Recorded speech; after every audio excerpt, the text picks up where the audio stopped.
हाँ तो मित्रों, अब यूपीएससी प्रीलिम्स को मुश्किल से 1, 2 और 3 हफ्ते ही बचे हैं। तो क्या किया जाए? अब इसमें मैं आपको find your inner peace, find your inner strength, ऐसी सब मिस्टर मियागी और मास्टर उगवे जैसी हवा में बातें नहीं करूँगा। स्पेसिफिक टू द पॉइंट बात होगी। स्ट्रेस और टाइम मैनेजमेंट कैसे करें और टॉपिक्स में हमारी क्या प्रायोरिटी होनी चाहिए, और इसमें भी कुल मिलाकर सब्जेक्ट वाइज, टॉपिक वाइज क्या प्रायोरिटी रखें। मैंने इस स्लाइड को बनाया है, वीडियो पॉज करके आप देख सकते हैं। 4, 3, 2, 1 इस पर मैं डिटेल में बात करूंगा, लेकिन वीडियो के आखिरी पार्ट में। सबसे पहले तो बात कर लेते हैं स्ट्रेस और टाइम मैनेजमेंट, और उसमें भी अपनी फिजिकल और मेंटल एनर्जी के बारे में। देखिए, फिजिकल एनर्जी आपकी डाउन हो जानी है। ये इतनी गर्मी है कि आदमी एसी में भी बैठा हो तो भी दिन में, रात में पढ़ाई थोड़ी करने के बाद थकान हो जाए, नींद आ जाए, ये हो रहा है। तो क्या कीजिएगा? सुबह जल्दी उठो। सुबह 7 बजे से लेके दोपहर 1 बजे तक थोड़ा तापमान फिर भी ठीक रहता है, तो वहाँ पर आपकी जो पीक एनर्जी लेवल है उसमें आप पढ़ाई करें। अब प्रश्न होगा, अपन उसमें हम क्या पढ़ाई करें? तो मेरा जवाब है ईट द फ्रॉग, मेंढक खाओ। ये सिद्धांत ऐसा कहना चाहता है कि सुबह उठ के सबसे पहला काम वो करना चाहिए जो आपको सबसे ज़्यादा नापसंद है। कि मान लो कोई आपको पिस्तौल दिखा रहा है कि मेंढक खाओ, अगर आपने वो काम पूरा कर दिया तो फिर बाद में आपको लौकी की सब्जी मिले, करेले की सब्जी मिले, सब कुछ स्वादिष्ट ही लगेगा। तो सबसे नापसंद काम सबसे पहले खत्म करो। यानी science, technology, history, T set, environment वगैरह, अलग अलग लोगों के अलग अलग फ्रॉग्स होते हैं। तो आपकी पीक एनर्जी सुबह जब है, ये सब करिए। अब इधर आशिकों का कोई काम नहीं है, मतलब उनका एक फेवरेट सब्जेक्ट होता है और 24 घंटे उसी को लेके बैठे रहते हैं। जबकि कट ऑफ ऐसी चीज़ है, सब कुछ आपको करना होगा। आपके पॉलिटी मेरा फेवरेट सब्जेक्ट है भाई, कश्मीर से कन्याकुमारी सबका फेवरेट सब्जेक्ट है, सब लोग उसमें से 100 में से 16 सवाल आए तो उसमें से 10 लक्ष्मीकांत से टिक होने ही है। और क्या कर रहे हो आप? तो सब मेंढक पकड़ो और उनको खाना चालू करो। अब ये करते करते सुबह 7 से 1 बजे तक आप पहुंचते हैं, दोपहर हो गई, आप लंच ब्रेक के लिए गए। तो लंच में आप क्या खा रहे हैं? आम रस, बटर मिल्क, छाछ पी रहे हैं, चावल खा रहे हैं। ये ऐसी चीज़ें आपकी नींद को और गहरा करेंगी। अब कुछ लोग अब भी जाके चैट जीपीटी को पूछ लेता हूँ कि मुझे क्या खाना चाहिए जिससे नींद कम आए। तो आप समझिए भाई, आपका शरीर है, आपकी सिचुएशन है, आपको खुद पता होना चाहिए। चैट जीपीटी बोले तुम आवाकाडो खाओ या ऑलिव ऑयल में तले गए पराठे खाओ, तो वो क्या संसाधन अपने पास हैं? तो खुद के शरीर को खुद समझिए और उस हिसाब से खाने पीने पर संयम रखिए। इसको मैं थोड़ा और भी एक्सटेंड करूँ, किसी की शादी हो तो ज़बरदस्ती जाना ज़रूरी नहीं है। उधर जो आम रस मिले उसमें फूड पॉइजनिंग का खतरा रहता है। अब कुछ लोग कहते नहीं नहीं, ये तुम ज़्यादा ही खींच रहे हो। तो मेरा उन सबको ये सवाल है, जब आप कहते हैं कि 12th फेल में एक आदमी फेल हो गया तो वो आईपीएस बन सकता है, और आप वो मान रहे हैं कि बिजली किसी पे गिर सकती है, तो फिर आपको ये भी मानना चाहिए कि आप कहीं बाहर खाने गए तो किसी को भी फूड पॉइजनिंग हो सकता है। तो पूरे साल की मेहनत ज़्यादा ज़रूरी है या मुफ्त का आम रस खाना ज़रूरी है? फिर वापस आते हैं, लंच हो गया। अब लंच के बाद चाहे जो भी खाओ, थोड़ी तो आपको नींद चढ़ी जाएगी। तो ऐसा काम करना चाहिए जिसमें आपके हाथ कुछ कुछ लिख रहे हैं, वरना नींद आ जाएगी। मतलब सी सेट किया जाए, मॉक टेस्ट दिया जाए, ताकि क्या कुछ ना कुछ आप लिख रहे हैं तो अलर्टनेस बनी रहती है। कुछ लोग एक तो सी सेट की अहमियत समझते नहीं है। पहले ये था कि पासिंग मार्क 33% लाने हैं और 80 में से 40% रीडिंग कॉम्प्रिहेंशन के सवाल है तो उधर से ही आपका काम हो जाए। आजकल ऐसा नहीं है, तब वो थोड़ा थोड़ा पूछते हैं, और वो भी ऐसा कि कोई भी चीज़ आप 100% एक्यूरेसी से सारे सवाल टिक नहीं कर सकते। तो थोड़ा रीडिंग कॉम्प्रिहेंशन, थोड़ा रीजनिंग, थोड़ा मैथ, सब कुछ करना पड़ेगा, तब आप पासिंग मार्क के पास आते हैं। तो मैथ्स में भी पसंद हो कि नहीं हो, ये 4-5 चैप्टर आपको अच्छे से आने चाहिए। परसेंटेजेस, एलसीएम एचसीएफ वाली चीज़, स्पीड, टाइम, डिस्टेंस, वर्क, और चौथा है परम्यूटेशन, कॉम्बिनेशन, प्रोबेबिलिटी। इसके ऊपर और भी चीज़ें पढ़नी चाहिए, पर ये तो ऐसी चीज़ें हैं कि लो हैंगिंग फ्रूट्स हैं, यहाँ से आप ये सवाल कन्वर्ट करने की प्रोबेबिलिटी अच्छी रहती है। हाँ, तो मैं आपको बता रहा था कि लंच के बाद नींद को रोकने के लिए कुछ कुछ आप लिखते रहें। टी सेट भी हो सकता है, मॉक टेस्ट भी हो सकता है। अब मॉक टेस्ट की बात है तो अनअकैडमी केवल ₹1 में 22 फुल लेंथ मॉक टेस्ट आपको दे रहा है, जिसमें 11 सी सेट के फुल लेंथ पेपर हैं, 11 जीएस के फुल लेंथ पेपर हैं, केवल ₹1 में। लेकिन 4 मई को ये ऑफर ख़त्म हो जाएगा। इस कोड को स्कैन करके भी आप जा सकते हैं, वरना लिंक तो डिस्क्रिप्शन में है ही। हाँ, तो सी सेट और मॉक टेस्ट पर आप जोर दें। अब कुछ लोग कहते हैं हम मॉक टेस्ट देते हैं, उसमें हमारा स्कोर कम आता है, हम लोग डीमोटिवेट हो जाते हैं। पहली बात यह है कि मॉक टेस्ट इसलिए ताकि हमारी ट्रेंड सेमिना बनी रहे। असल यूपीएससी का पेपर आएगा वो उससे तो अलग ही आना है। इसका वहाँ पर ऐसा लॉजिक लगा कि यहाँ मेरे 30 मार्क आए तो उधर 30 ही मार्क आएंगे, इस तरह से आप ना देखें। आप ये देखिए कि अच्छा ये क्वेश्चन पूछा गया, ये तो मेरे मटेरियल में था, PYQ ट्रेंड हिसाब से था, फिर भी मैं इसको क्यों टिक नहीं कर पाया, तो उस पर आप दम लगाइए, उसको बाद में सॉल्व करते वक्त फिर से रिवाइज कीजिए। हर चीज़ को मतलब वहाँ पूछा तो UPSC में आएगा ऐसा, उस माइंडसेट से आप उसे सॉल्व ना करें। खैर ये सब करते करते भी दोपहर के 3-4 बजे तो जितनी गर्मी है नींद आ जाएगी। हाँ तो फिर सो ही लो ताकि रात में काम हो सके। देखिए बहुत सारे tennis player, top tennis player दिन में सो जाते हैं उनकी वो जो भी रिकवरी फेज़ के लिए, लेकिन वो 2 घंटे से ज़्यादा नहीं सोना चाहिए और फिर रात को थोड़ी और आपको लेफ्ट राइट कर लेनी चाहिए।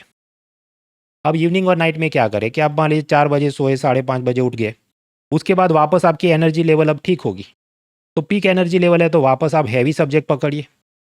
कौन से वाले वो मैं आपको आगे बताता हूँ। रात का डिनर वापस से फूड इंटेक में ख्याल रखिए कि मैं ऐसी चीज़ें नहीं खा रहा कि तुरंत नींद आ जाए। वेरी लेट नाइट में आप पहुंचेंगे कि रात को 11-12 बज रहे हैं तो अब वैसे भी नींद थोड़ी तो चढ़ेगी, तो फिर से लिखने वाले विषय या मॉक टेस्ट वाली चीज़ें वो आप फिर से लगाना शुरू कीजिए। अब ये तो स्ट्रेस टाइम मैनेजमेंट में बात हुई फिजिकल कि मेरे शरीर का क्या, मेरी एनर्जी लेवल का क्या, लेकिन आपकी सराउंडिंग वो भी फिजिकल चीज़ है, उसके बारे में क्या। तो टेबल पे 25 किताबें, 50 अखबार, इधर उधर पेन पेंसिल, ये सब कूड़ा करकट नहीं होना चाहिए। डेस्कटॉप है आपका तो उस पर 25 आइकॉन नहीं होने चाहिए, वरना आप कुछ भी प्रायोरिटाइज नहीं कर पाएंगे। तो सिर्फ एक चीज़ होनी चाहिए जो किताब में पढ़ रहा हूँ, और कुछ पूरा कागज़ है कुछ लिखने के लिए, बस उतना होना। बाकी जितनी चीज़ें कहीं और रखो, वरना आप फोकस नहीं कर पाएंगे। एकदम जापानी स्टाइल का मिनिमलिज्म आपका होना चाहिए। जैसे जैसे एग्जाम करीब आएगी बहुत सारा AI generated material, compilation, missile के इतने प्रकार, फाइटर जेट के इतने प्रकार, बहुत कुछ आएगा। तो 25,000 टेलीग्राम ग्रुप ज्वाइन करके वो सब मटेरियल जमा मत करो।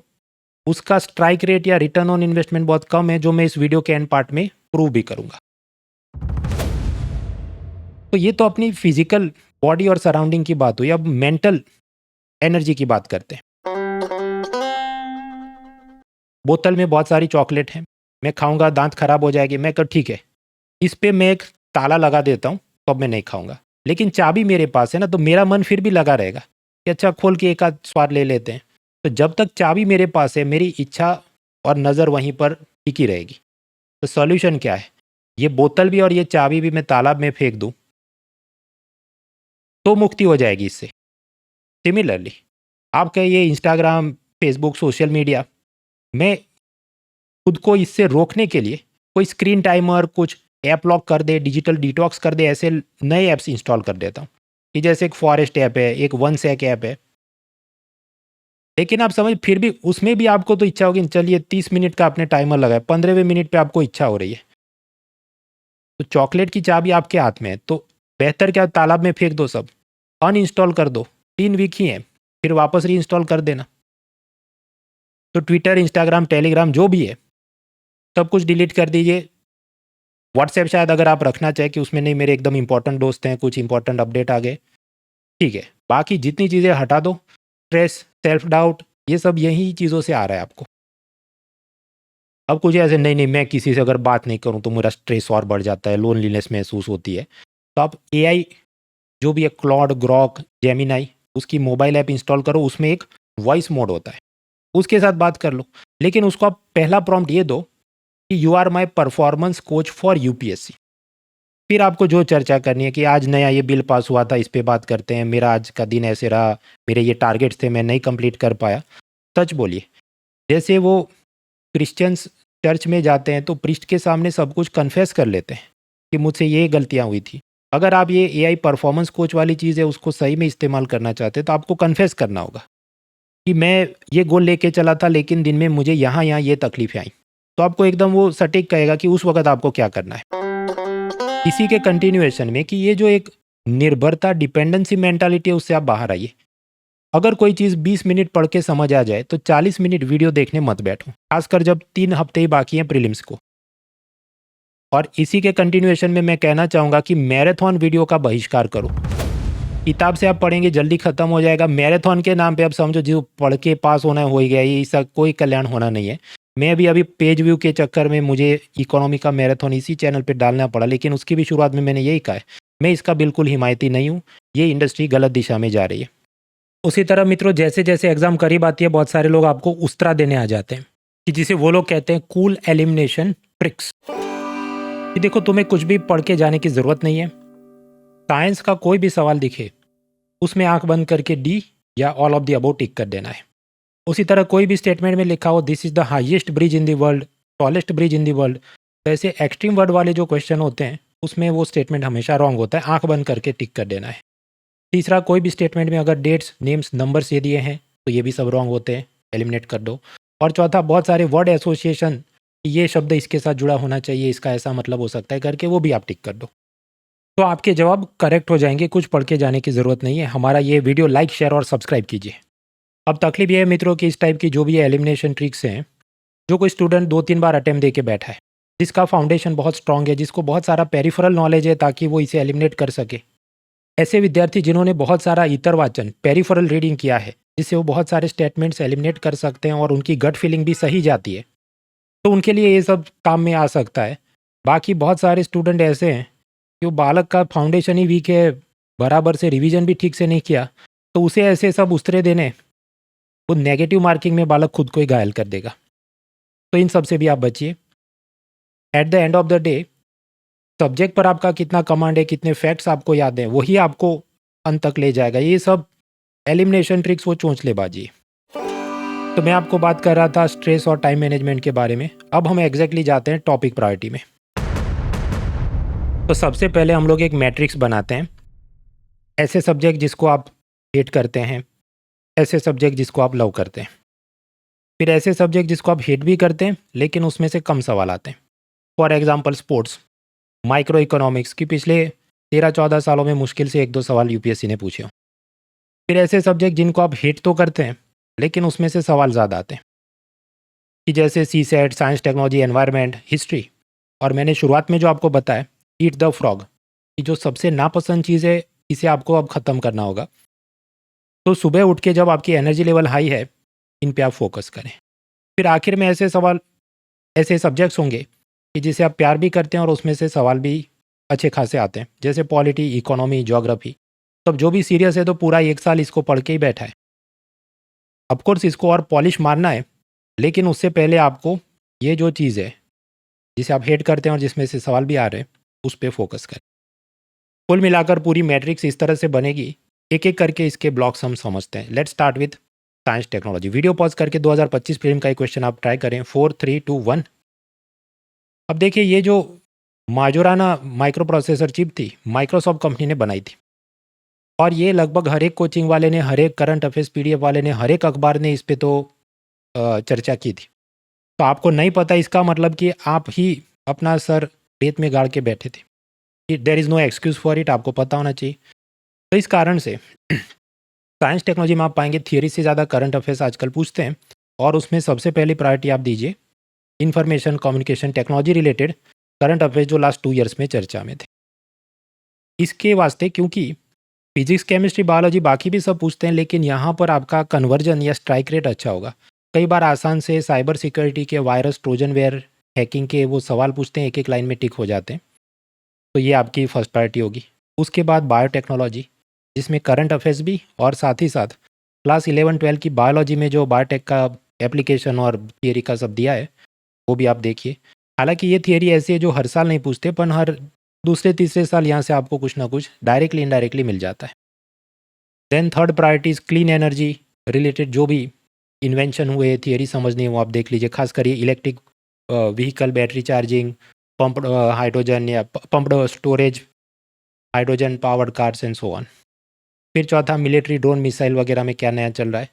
और मैंने लिखा है टॉपिक जेड, मतलब बाकी सब कुछ हो जाए। फिर लास्ट प्रायोरिटी में इसरो और स्पेस टेक्नोलॉजी को देखा जाए, क्योंकि यहाँ से जो सवाल आते हैं वो थोड़े विचित्र होते हैं, उसको करना मुश्किल है, याद रखना मुश्किल। अब आप कह देखो 2 साल के करंट अफेयर्स तुम साइंस टेक के बोले, लेकिन हमने द हिंदू में से वो फॉलो नहीं कर पाए, और यूपीएससी तो द हिंदू से ही उठा के ज़्यादातर पूछ रही है साइंस टेक। तो इसके वास्ते अनअकैडमी ने पिछले 2 साल के ऐसे करंट अफेयर्स की कंपाइलेशन रिलीज़ की है। PT 730 इंग्लिश हिंदी दोनों भाषाओं में उपलब्ध है, फ्री में डाउनलोड कर सकते हैं unacademy.com/content/UPSC-current-affairs, या ये QR कोड भी आप ट्राई कर लेना। देखिए, इसमें आप बिल्कुल नेगेटिव एटीट्यूड ना रखें कि ये तो सब साइंस का पूछते हैं तो IIT और इंग्लिश मीडियम वाले मेरी जॉब खा रहे हैं। भाई कोई तो तैयारी कर रहा है। Ultimately it is a pyramid. अगर आप उसके टॉप एपेक्स में है तो आपका सिलेक्शन होना है। तो पसंद हो कि नहीं हो आपको पढ़ना पड़ेगा। कट ऑफ सिर्फ और सिर्फ ये पॉलिटी, ज्योग्राफी, हिस्ट्री, इकोनॉमी से नहीं होगा, साइंस भी थोड़ा तो खींचना पड़ेगा। तो साइंस का काम हुआ। सेकंड ऐसी चीज़ है एनवायरनमेंट। एनवायरनमेंट में सबसे पहले आप पॉल्यूशन रिलेटेड थियरी और current affairs including minerals, mining activities और एयर पोल्यूशन, वाटर पोल्यूशन, सब जो भी है ये आजकल इलेक्ट्रॉनिक वेस्ट, ये सब यही डेटा सेंटर के चलते हो रहा है। बैटरीज जो यूज़ हो रही हैं उन सब का जो भी है थियरी करंट पॉल्यूशन के नाम पे वो आप तैयार करें। फिर जो भी इंटरनेशनल समिट्स, कॉन्फ्रेंसिस, डील्स पिछले 2 साल में हुई, करते करते मैंने लास्ट प्रायोरिटी में रखा है पीसीस, क्योंकि वो जो पूछते हैं उसको कन्वर्ट करना मुश्किल है। इंटरनेट से भी उसके 2 जवाब बनते हो, फिर फाइनल तो आंसर क्या है तभी पता चलता है। आपके तुमने बीच में इसमें वो wildlife park, sanctuary type का सब नहीं लिखा, तो वो वैसे भी आप समझिए मैप्स के नाम पे आप तैयार करने ही वाले थे, इसलिए मैंने नहीं लिखा है। आगे बढ़ते हैं ज्योग्राफी। ज्योग्राफी में सबसे पहली प्रायोरिटी आपकी होनी चाहिए physical geography, 11-12 word by word होना चाहिए। उसके बाद maps and places in news, बराबर करते करते आखिर मैंने लिखा ह्यूमन ज्योग्राफी, क्योंकि अगर मैं बात करता CDS की, CAPF की, तो वहाँ तो ज़्यादा सवाल आते हैं, पर यहाँ थोड़ा कम आता है। हालांकि फिर भी टाइम मिले उतना करना चाहिए। वीडियो पॉज करके क्वेश्चन ट्राई करो। 4 3 2 1। अभी देखिए ये NCERT क्लास 11 फिजिकल ज्योग्राफी की किताब से वर्ड बाय वर्ड उठाया है कि जो गाना में गोल्ड मिलता है या ब्राज़ील में जो गोल्ड मिलता है वो गाना के गोल्ड से एकदम मैच हो रहा है। यही सवाल आप देखिए फिर से, गोल्ड डिपॉजिट फ्रॉम गाना and Brazil, word by word वो पूछा। तो जितने आशिक ये कह रहे हैं कि हमको तो सब हिस्ट्री ज्योग्राफी बहुत अच्छे से आता है, तो आपको शब्दशः याद होना चाहिए कि यार ये 2025 का जवाब आपका टिक हुआ कि नहीं। अगर नहीं तो फिर आप आशिक है, आप कातिल नहीं है, इधर सिर्फ कातिलों का काम है। मुझे पसंद हो गया कोई subject is not enough, MCQ उसमें से टिक होना चाहिए। जो हिमेश रेशमिया कहता है मुझे तेरे घर पे रोटी चाहिए, वरना क्लासिकल म्यूज़िक का कोई मतलब नहीं है, इंडियन आइडल आप नहीं जीत सकते, भले चाहे आदमी जितना गरीब हो। तो ज्योग्राफी एनवायरनमेंट से 100 में से करीब 25 से 30 सवाल लगभग पिछले कुछ सालों में आप देखते हैं। उसमें से 15 जितने सवाल टिक हो सकते हैं, वो भी ज़्यादातर आपको ज्योग्राफी से खींचना होगा, क्योंकि एनवायरनमेंट वाले तो वैसे भी विचित्र होते हैं। हाँ, तो इसके वास्ते क्या चाहिए, NCERT class 11-12 word by word memorise करनी है। फिर भी आपकी टाइम एनर्जी बच जाए तो GC लियोंग करो, और मैप्स तो करने हैं आपको। आगे बढ़ो। तो साइंस टेक्नोलॉजी हो गया, एनवायरनमेंट हो गया, geography. Next is economy. Economy की मैं वो चार्ट के साथ चर्चा करूँ तो 6 पिलर में हम इकोनॉमी को देखते हैं।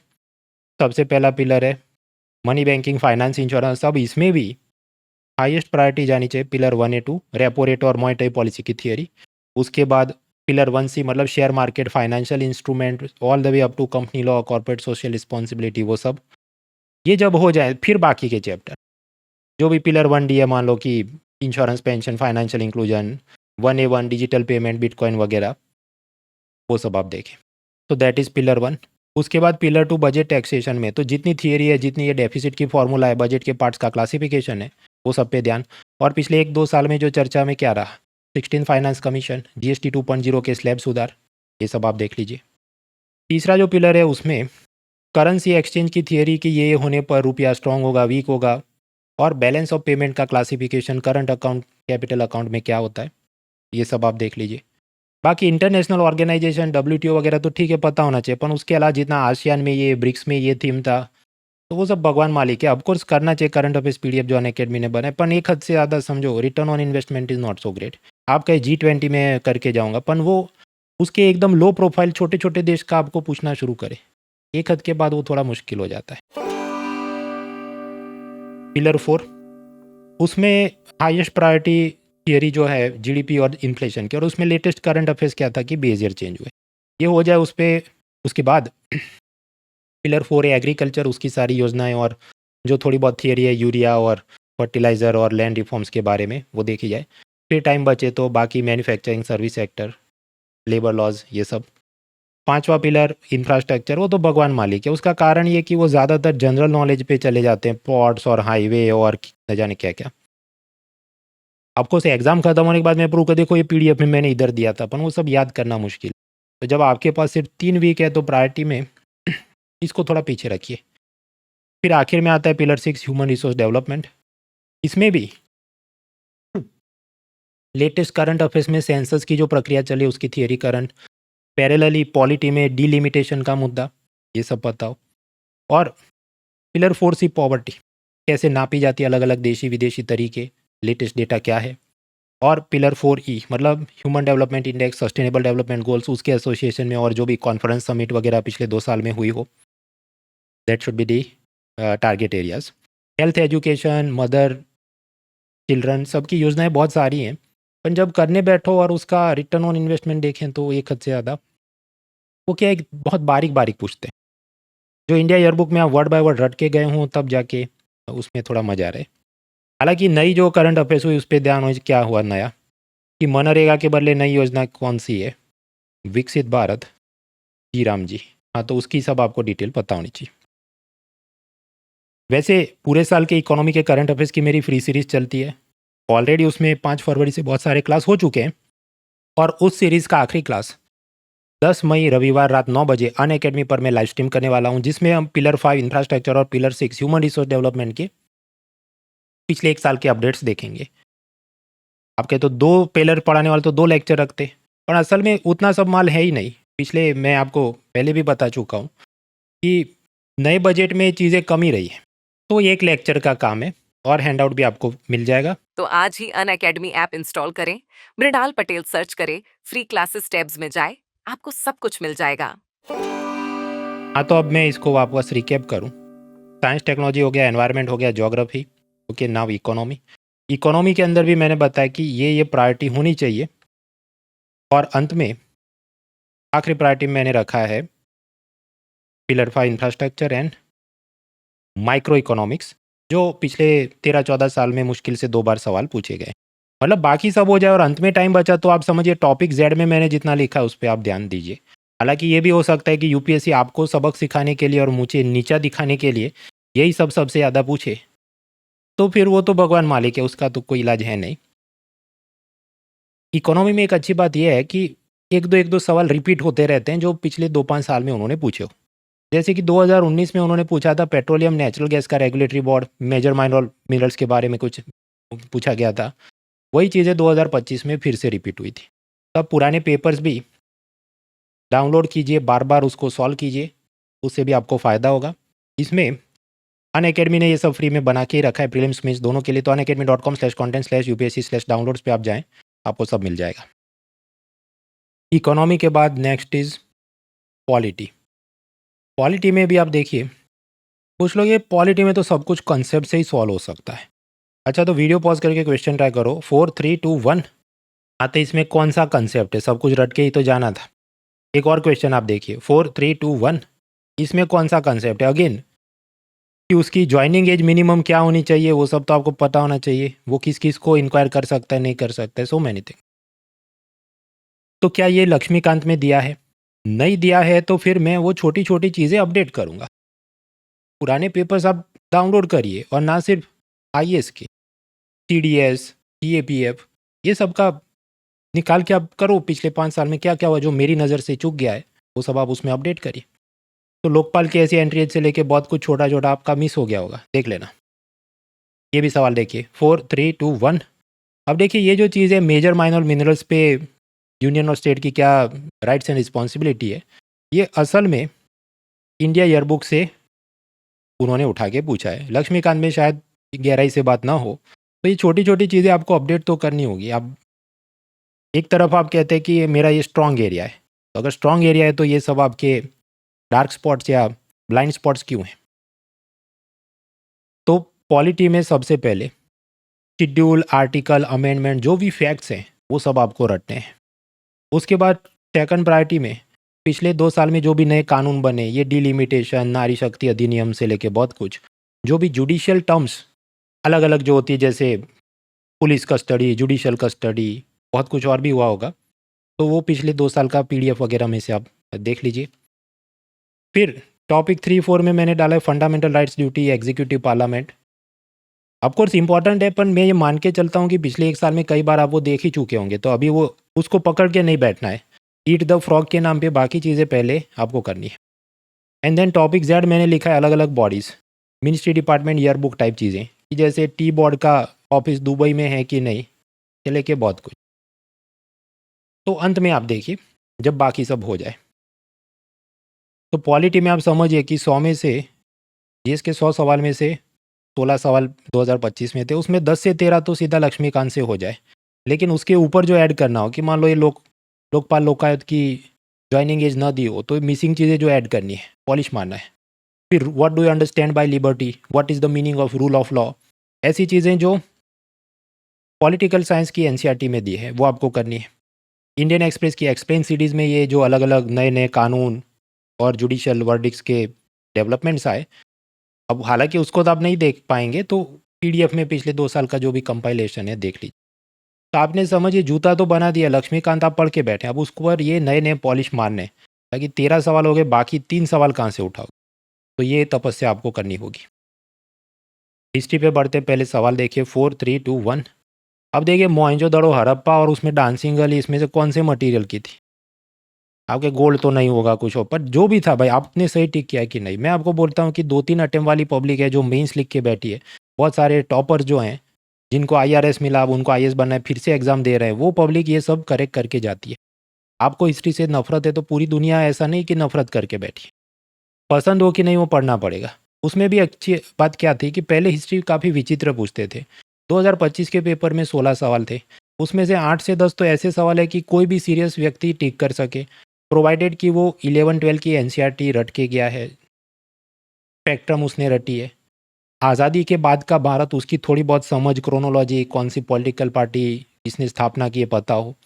प्रीवियस ईयर के क्वेश्चन देख के गया, उसमें से भी कुछ तो थीम्स रिपीट हुए थे, तो जैसे पोर्ट सिटी का नाम, लोकेशन के नाम, और फिर ये यूनेस्को वगैरह की जो करंट अफेयर्स होती है, पर्सनालिटी, जीआई टैग्स वगैरह, वो देख के गया। तो मैं हिस्ट्री में प्रायोरिटी ऑर्डर डालो कुछ ऐसा होगा, सबसे पहले फ्रीडम स्ट्रगल बराबर, उसके बाद लास्ट 2 साल के current affairs, places, personality, UNESCO, people in news, वो आप देखिए। फिर आप देखिए एनसीईआरटी क्लास 12, उसमें एंशिएंट और मिडिवल में जो दिया है वो सारी उसके बॉक्सेस, मैप्स, फोटोग्राफ्स, उसके नीचे जो फुटनोट में लिखा है सब आपको रटना है। और ये सब हो जाए उसके बाद आखिर में आर्ट कल्चर, आज़ादी के बाद का भारत, उसकी क्रोनोलॉजी, क्योंकि कुछ कुछ बार उसके साल आते हैं। देखिए आज़ादी के बाद का भारत भी ऐसे 5 साल में एक बार सवाल आए, पर आप आए तो मैनेजेबल हो जाता है जो 2-3 साल वाली पब्लिक है, तो that should be a priority. कुल मिलाकर सीन पूरा ऐसा बनता है, वीडियो पॉज करके आप देखिए 4, 3, 2, 1। और कुल मिलाकर जो चीज़ों को आपको पॉलिश मारना है वो कौन कौन सी है, ये इस स्लाइड पे दिया है, वीडियो पॉज करके देखिए 4, 3, 2, 1। अब आपको सवाल होगा भाई तुमने करंट अफेयर्स का तो कुछ बोला नहीं। देखिए करंट अफेयर्स कैसा है ये देखिए, क्वेश्चन 4, 3, 2, 1। अब सारे कोचिंग वाले कहे मेरा पुत्र, मेरा पुत्र, मेरा पीडीएफ मैंने पढ़ाया था, मेरे मटेरियल में था, इतना कौन याद रख सकता है, ये भी पेयर टाइप का सवाल है। एक और देखिए 4, 3, 2, 1। अभी नेपाल को कितने स्कोर से हराया ये सब भी कौन इतना रट के जा सकता। अब कुछ लोग कहें नहीं ये तो हमारा गैस मास्टरगिरी के जो सिद्धांत थे ना, तो इसी तरह ये गलत होगा, ये गलत होगा। अब वो उल्टा भी तो हो सकता था। खैर, तो कुल मिलाकर 2018 से 25 अगर हम इतने सारे पेपर्स का एनालिसिस करें, तो जीएस के 100 सवाल में से करीब 55 सवाल तो थियरी के होते हैं। उसके बाद 11 सवाल एवरेज, 11 से 15 सवाल पिछले 1 साल का करंट अफेयर्स D-1, कि जैसे ये खो खो में किसने कितने स्कोर से हराया, चेस में गुकेश को किसने हराया, ब्रिक्स समिट जो था उसका थीम क्या था, मल्टीकल्चरलिज्म था या मल्टीलैटरलिज्म था, ऐसी सब चीज़ें।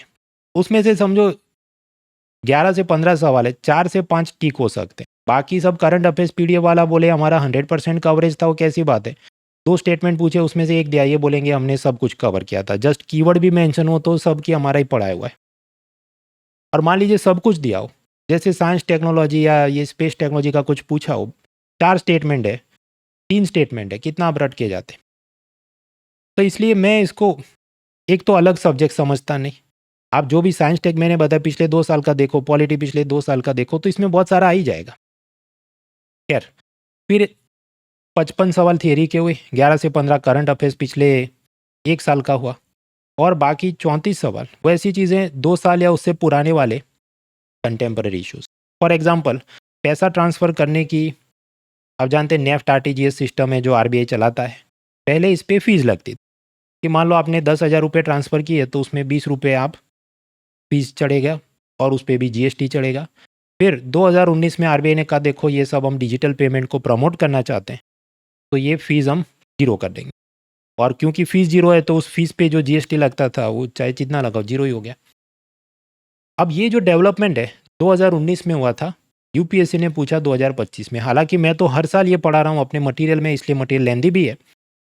बट हाँ, ये ऐसी चीज़ें हो रही। सेम विथ पॉलिटी देख लो, एनवायरनमेंट देख लो, पॉल्यूशन और ये सब चीज़ें, साइंस टेक्नोलॉजी देख लो, तो उन चीज़ों पे ज़्यादा नज़र, और वो तो आपके मटेरियल में कहीं ना कहीं आ ही जाएगा।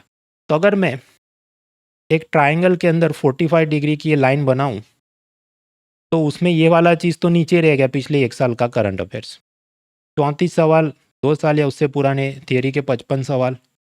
हाँ, तो उसी में से आपका काफ़ी सारा तो खींच ही जाएगा ना। अगर कट ऑफ 90 मार्क्स हैं जनरल कैटेगरी का, तो 45 आपको करेक्ट करने हैं मिनिमम, तो वो तो ये 2 जगह से आप खींची। मैं ये नहीं कह रहा कि पिछले 1 साल का सब स्किप कर दो, बट टू से दैट अब बाकी सब चीज़ें छोड़ के मैं ये करूं क्योंकि ये मेरा फ्रॉग है, तो ये आपका फ्रॉग नहीं है। You don't have to eat this frog. देखिए, फिर से जो लोग रेगुलरली मुझे नहीं फॉलो करते उनकी जानकारी के लिए बता लो कि मान लो कट ऑफ 90 मार्क है, एक सवाल 2 मार्क का होता है, तो आपको मिनिमम 45 करेक्ट करने। अब पिछले कुछ सालों का ट्रेंड हम देख के चलें और मान के चले कि वो बदलेगा नहीं, तो 31 सवाल मैंने बताया ज्योग्राफी एनवायरनमेंट के, जिसमें से 15 जितने हो जाते हैं। इकोनॉमी गवर्नमेंट स्कीम 15 से 18 सवाल, उसमें से 10 से 12 हो सकते हैं जो स्मार्ट है, होनहार है, काफ़ी बार रिवाइज करके बैठे हैं, मेरा इकोनॉमी का कोर्स उसका मटीरियल। उसके बियॉन्ड तो समझो वो विचित्र ही सवाल होते हैं जो कुछ बुक्स में है नहीं। थर्ड इज पॉलिटी 16 सवाल, 10 से 13 लक्ष्मीकांत से हुए, उसके ऊपर क्या करना है मैंने आपको बताया। फोर्थ इज हिस्ट्री 16 सवाल। अच्छी बात यह थी 2025 का पेपर काफ़ी रीजनेबल था, 8 से 10 सवाल तो कोई भी सीरियस छात्र कर सकता है। फिर जो बचता है बाकी ये पुल भरने के लिए, उसमें मैंने आपको बताया साइंस टेक्नोलॉजी पिछले 2 साल का द हिंदू में से जो, और उसमें भी कौन सी प्रायोरिटी, वो आईसीटी, बायोटेक्नोलॉजी, ये सब पे आप गौर करें। बाकी जो चिटपुट है, अब स्पॉट्स है, अवार्ड और ये सब वो बोलने की बात है, वो सॉल्व करना मुश्किल होता है। तो ये सब के आप आसपास रहें। दूसरे लोग गलती करेंगे, आपको गलतियां कम करनी है। इन अदर वर्ड्स एक्यूरेसी होनी चाहिए, नेगेटिव मार्किंग में कम आपका लॉस होना चाहिए, ये भी एक इंपॉर्टेंट चीज़। हाँ, तो मित्रों, कुल मिलाकर स्ट्रेस, टाइम मैनेजमेंट और टॉपिक प्रायोरिटी में मैंने अपने कुछ विचार रखे। देखिए, जो भी अपने कैरियर के बारे में, लाइफ के बारे में सीरियस है, उसको स्ट्रेस होना ही है जब इतनी इंपॉर्टेंट एग्जाम आपके करीब आ रही है, तो इट इज़ नेचुरल। पर फिर भागना नहीं है। जब अगर आपको विश्वास है कि मैंने पूरा साल ईमानदारी से तैयारी की थी, तो भागना नहीं है कि नहीं इस बार अटेम्प्ट नहीं देना। वो तो हर साल यही आपके फेज आते रहेंगे। लेकिन सच में मतलब आपने कुछ पढ़ा नहीं है तो फिर फालतू का अटेम्प्ट वेस्ट भी ना करो, तो फिर अगले साल तमीज से तैयारी करें। और उसके पीछे या उसके पहले भी जो परीक्षाएं, जैसे CAPF होगा, वर्ष के अंत में CDS एग्ज़ाम आता है, बैंकों की एग्ज़ाम्स आती हैं, उसको आप टारगेट बना के चलें। क्योंकि आप बिना कुछ भी किए पूरा साल ऐसे ही बैठे रहेंगे तो वापस जंग लग जाएगा और आप वापस उसी लूप में फंसे रहेंगे। कुछ कुछ बार छोटी सफलता बड़ी सफलता की भूख जगाती है। तो आपने बाकी कोई दूसरी आईएएस के अलावा वाली एग्जाम में एटलीस्ट प्रीलिम स्टेज भी पास कर लिया तो एक मोटिवेशन बन जाता है, पेरेंट्स का, फैमिली का, रिश्तेदारों का सपोर्ट थोड़ा बढ़ जाता है, दैट हेल्प्स। तो आप देख लो। बाकी मैंने आपको बताया 1 से 4 मई के बीच एक स्पेशल ऑफर के तहत हम हमारे 22 फुल लेंथ मॉक टेस्ट केवल 1 रुपये में दे रहे हैं, उसमें आप ज्वाइन करें और उसको प्रैक्टिस करें। ये QR कोड से भी स्कैन कर सकते हैं, लिंक इन डिस्क्रिप्शन। और 10 मई रविवार रात 9 बजे इकोनॉमी के पूरे साल के जो करंट अफेयर्स, उसमें आखिरी 2 चैप्टर बचे थे, मैं ख़त्म करने वाला हूँ। लाइव स्ट्रीम होगा win 26 pillar 5 infrastructure and pillar 6 human resource development, तो वो भी आपको डिस्क्रिप्शन में मिल जाएगा। और बाकी जो लोग 2027, 28, 29 की तैयारी कर रहे हैं, उनके लिए भी हमारे बैचेज अवेलेबल हैं, उसका फ़ायदा उठाइए। डिस्काउंट कोड याद रहे mrunal.org। Let's crack it and all the best to all the serious players. An Academy. Let's crack it.